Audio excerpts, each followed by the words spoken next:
napakabait naman pala eh. Di ba thank you? Abay, nakalibay pa pala yung hayop na. Dapat pala hindi binigyan eh. Nakalibay siya. Nakalibay pa? Ay, nakadigawa mo pala. Ay, gawa ko pala yung hayop na. Maganda pa pala ang forma sa Maganda. akin.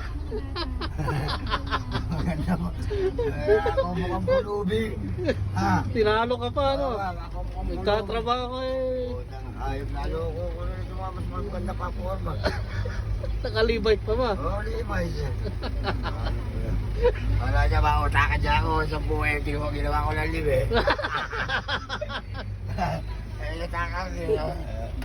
Kaya, pati mo naman yung barya. Pinitik mo pa. Eh, maganda ka yung forma niya. Oo. Nakalibay siya. Tinalo ka pa. Tinalo ka ako eh. Napawiin mo sana yung libe.